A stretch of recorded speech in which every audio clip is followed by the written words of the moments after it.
Tēnā koutou katoa, good evening and welcome into the breakdown. What a crazy weekend of rugby we have just witnessed. Portugal beat the USA to qualify for the Rugby World Cup. Georgia stunned Wales 10 months before they will play each other in France next year. And after 70 minutes of rugby at Twickenham, no one would have thought the All Blacks and England would play out a draw. But that is rugby at the end of the day. We're going to discuss it all, plus hand out our end of season awards on the breakdown tonight. So Whaono, Ken Laban, Taylor Johnson, Isaac Boss all join us on the panel. Thank you so much. Ken, what did you make of the weekend as a whole?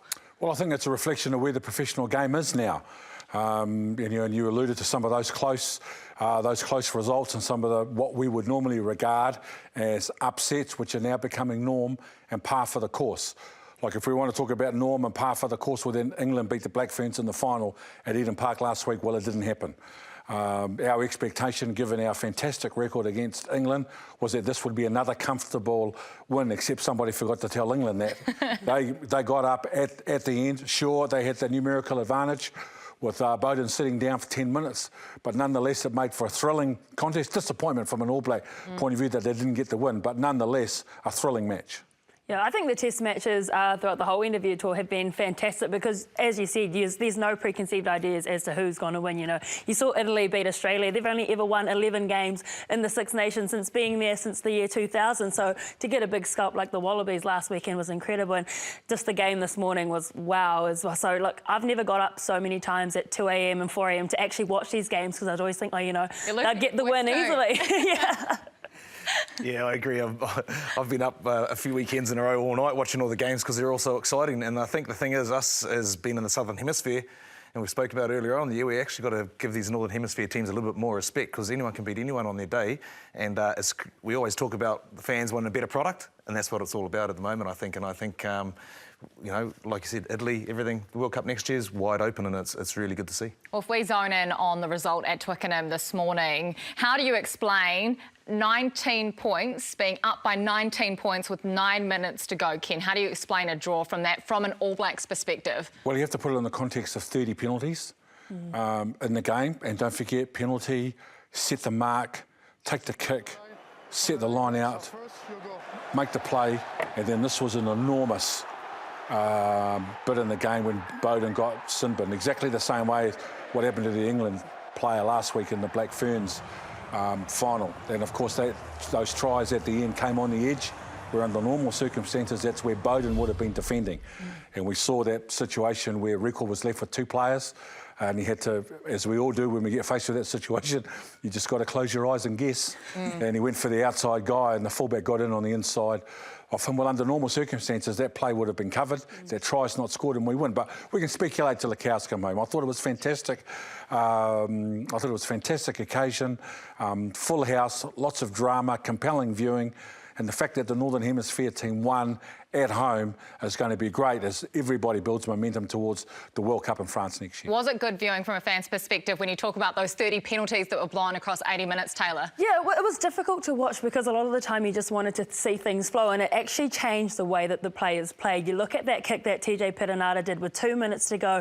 Usually you just would have held on to that, but because the ruck was being so heavily scrutinised, he would have put that kick in. The execution probably a bit off, wanted to go a little bit deeper, but that would have been why he did it. And then interestingly, you know, we're here at the end of the game, England said, well, they thought they would have conceded a penalty at the ruck and they kicked it out. And it was so on the nose because on their social media, they said, never give up, and then posted the draw. And I thought, well, you did give up because you didn't go for the win. You know, you were down by so much, and to forge such an amazing comeback and then settle for the draw. I was like, come on, like, you know, I would have loved to see the All Blacks win, but how good would that comeback have been if they actually chanced their arm? That's a good point because Ian Foster was asked about it and there's no way that his men would have kicked the ball out if the shoe was on the opposite foot.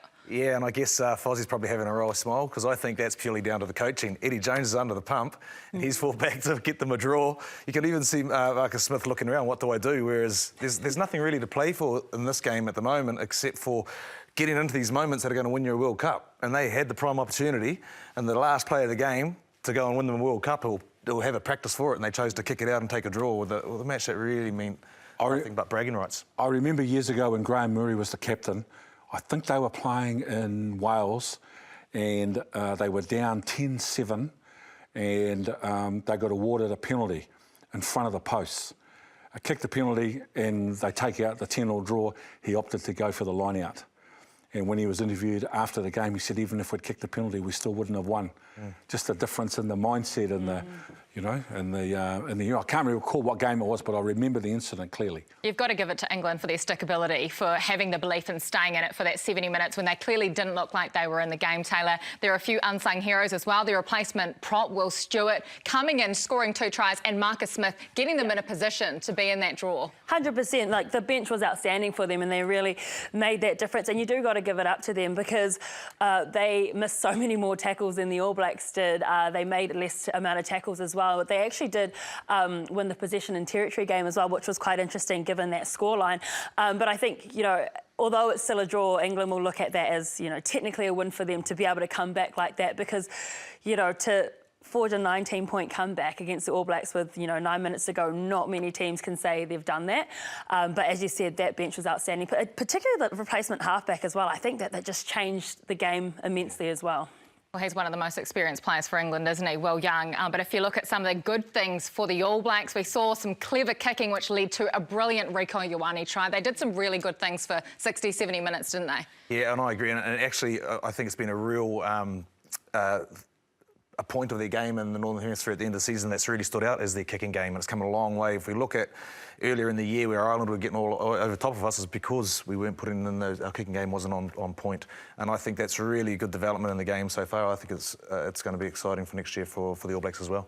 What about the All Blacks goal line defence, Ken? England couldn't score. They had opportunities, didn't they? But the All Blacks would just shut them down. Yeah, exactly. Well, they were under a lot of pressure, obviously, with only 14 in the defence line, and England doing normally what we're used to seeing the All Blacks do at the back end of games, attacking the edge, keeping the ball alive and taking the opportunities when they're there. And a couple of controversial, well, you could call it controversial, but in the end you watch it long enough and the ball was on the line. In this case here where the try was awarded.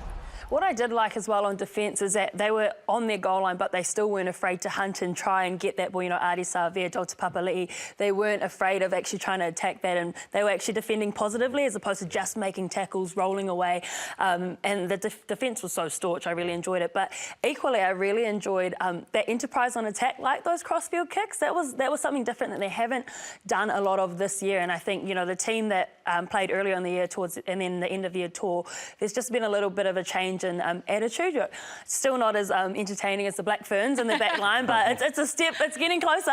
Well, talking about the back line, there are a couple of experiments, if you will, in there. Geordie Barrett at 12, Mark Talia retained on the wing. Did you like those two options? Yeah, I did. And I think Geordie Barrett noticed that he was the one that was that made a difference when they went off, you know what I mean? But Barrett's been brilliant, Talia's been brilliant when he's had a chance, and it's giving that little bit of, you know, competitive edge around those certain positions. Yeah, exactly. And I think it's been terrific. Like when I first came across Geordie was at the Jock Hobbs under-19s when he was playing for Canterbury a few years ago when he was just a kid at 17, 18 years old. He was a second five then, and he's always wanted to play second five. And at the Hurricanes, he's had to play, you know, when he first came in as a youngster, he's had to play behind some pretty big names in that 12 jersey for the Hurricanes. So he's had to be patient to get his opportunity. But at 6'5" and 105 kilos, he's a huge human being for all defences to deal with. And I agree with you, and I think he's actually shown his maturity because he's carried that Hurricanes backline somewhat for the last couple of years, and you feel, gee, if he was in another team, he'd be out shining other players, but now it's coming through in what he's showing on the field for the ABs. And it also kind of links back to that Rugby World Cup discussion for next year, because you can only take 33 men, and when you've got someone who can literally play every position in that back line, and look, we haven't seen him at 10, but I'm pretty sure he could go in there, he looks like a really appetising selection too.